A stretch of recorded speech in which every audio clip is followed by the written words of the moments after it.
Let's bring in now Brian Lilley. He's a political columnist for the Toronto Sun to talk about what this could mean. Hey, Brian, if you're there, Alexis McAdams, she had news about this agreement between the mayor and the truckers. Tell us what you know about this communication. Well, it's quite sad that it fell to the mayor of Ottawa to negotiate not an exit of the truck convoy, which has created a bottleneck in his city and into residential neighborhoods, that it wasn't the prime minister coming out. They're protesting against him, against his mandates. He didn't come out.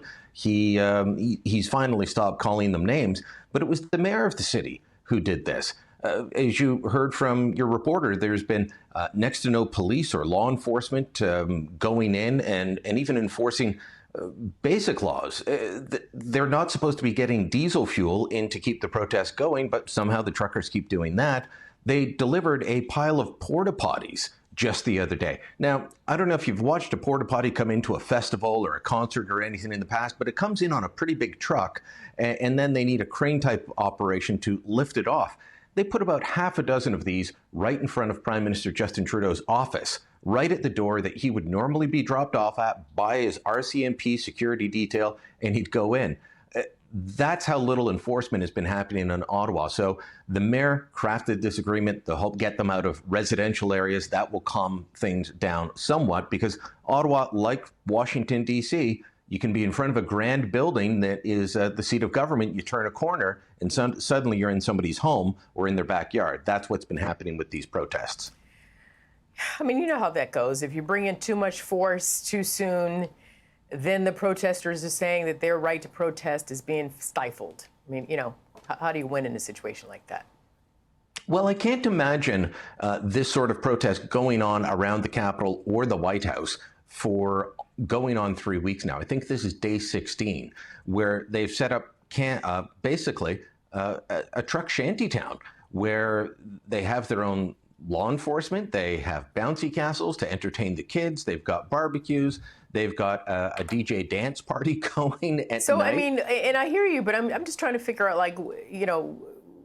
they're doing a lot. So I'm not sure that they should be doing all that themselves. They can protest, but they really cut down, stopped a lot of production. But let's get into some specifics. Let's start from the beginning if we can, Brian.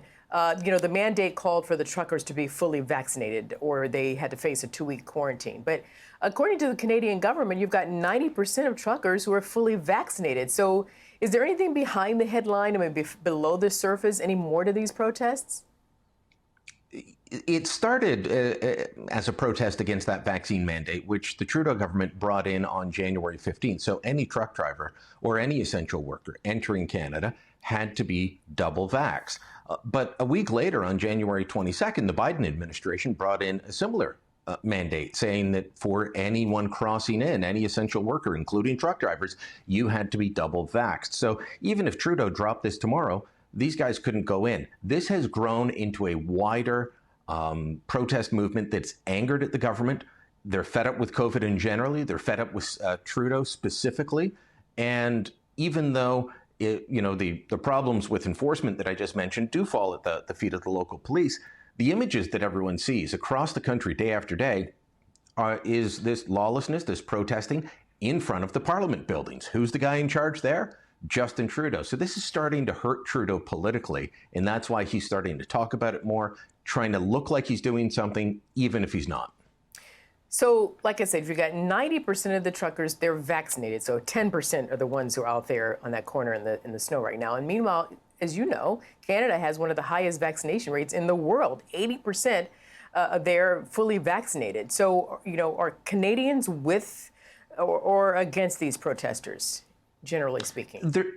There's sympathy, and a poll came out earlier this week, showed about 45% of people have sympathy towards the issues that they're raising. And remember, like you said, 90% of the Canadian population, including truck drivers, vaccinated. So why did Trudeau start bringing in new mandates? He's even looking at one that would say if you're driving a truck across provincial borders, you have to be vaccinated. I don't even know how you enforce that, because it's like going across a state line. There's no checkpoint, but he keeps tightening the screws at the same time as our top medical officers, all the scientists are saying, you know what, we can start loosening up now. We're at a good point. Hospitalizations are down.